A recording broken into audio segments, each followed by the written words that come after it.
Do you really need venture capital millions to start a successful business in 2026? Listen, we're constantly bombarded with headlines about tech startups raising massive funding rounds just to get off the ground, right? It creates this deeply ingrained myth that it takes huge money just to make money. But what if I told you that is completely backwards? $0. That's the actual literal upfront capital needed to launch many of the highly profitable business models we're going to explore today.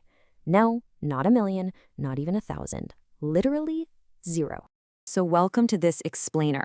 Today, we're on a mission to totally dismantle those traditional funding myths. We want to hand you a structured, realistic roadmap to launching your very first business, and we're going to do it without draining your savings account. We're pulling data from JP Morgan, verified case studies, and real-world business plans to show you exactly how this is done. Here's how we're breaking it down. First, the power of bootstrapping. Next, high-demand offline services, followed by digital and tech hustles. Then we'll dive into e-commerce and dropshipping, and finally, planning for success. Let's get into it. All right, Section 1, the power of bootstrapping, self-funding your vision. Now, before we talk about what specific businesses to actually start, we absolutely have to shift our mindset regarding how a business really gets funded and grown out there in the real world. According to our sources at JP Morgan, bootstrapping is the process of starting and growing a company without outside investment. Basically, you rely entirely on your own limited finances, or even better, the operating revenues of the new company itself. What makes this so incredibly powerful is that it forces disciplined growth. Because every single dollar is scrutinized, bootstrap startups are essentially forced to achieve better unit economics right out of the gate. That just means you actually make a real profit on every single item or service you sell.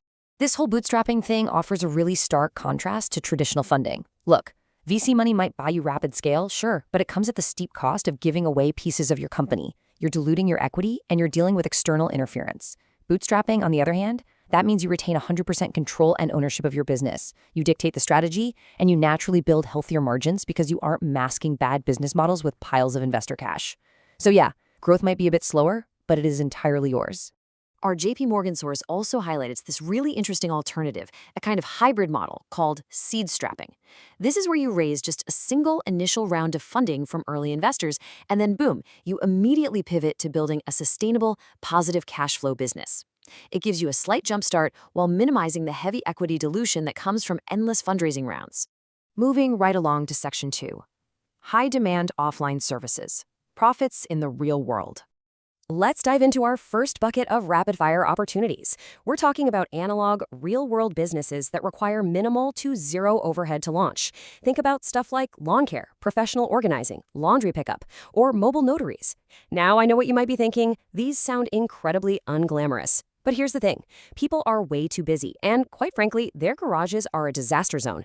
They will gladly pay you to make these problems disappear. You're solving immediate high-demand problems for overwhelmed consumers. And the startup costs, often it's just the price of some flyers or setting up a free profile on a platform like Rover or TaskRabbit. This actually perfectly illustrates the staggering income potential here. Check out this real case study of a 24-year-old named Marcus. He started a super simple lawn care business in Washington. No degree, just mowing and edging residential lawns on weekly recurring contracts. Fast forward, and he now has 2 locations doing $125,000 a month. Yeah, a month. That is the compounding power of a simple, recurring offline service model. Okay, Section 3, digital and tech hustles, laptops to livelihoods. Now, if getting your hands dirty just isn't your style, let's totally shift gears to the digital world. For these, literally all you need is the laptop you already own and a specific monetizable skill.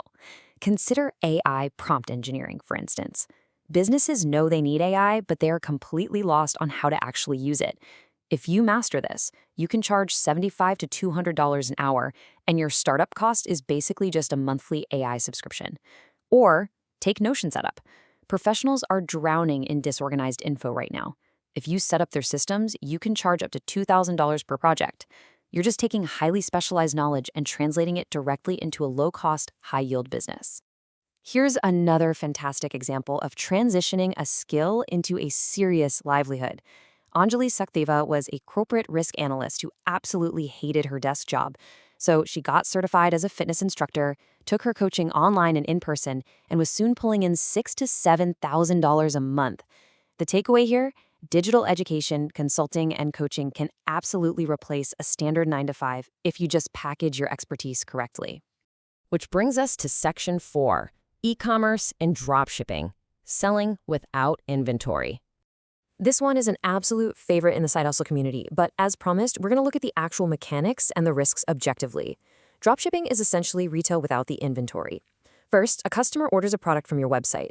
Next, you forward that order and the shipping details to a wholesaler or manufacturer. Finally, they ship the product directly to your customer. You never actually touch the product yourself. You're essentially acting as the marketer, while the supplier handles all the physical logistics.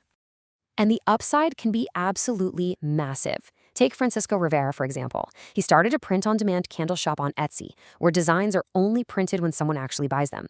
His shop brought in nearly $500,000 in sales. That was more than enough to quit his tutoring job. But here's the secret the source material points out. He succeeded because he targeted highly specific niches, rather than going too broad and just getting buried in a sea of competition. But let's pause for a second, because we definitely need a crucial reality check here. Data from Wikipedia and investigative reports by BuzzFeed News highlight some seriously hidden dangers in the dropshipping ecosystem. You have to watch out for middleman scams, people claiming to be wholesalers who are really just marking up prices. Plus, profit margins can be incredibly slim.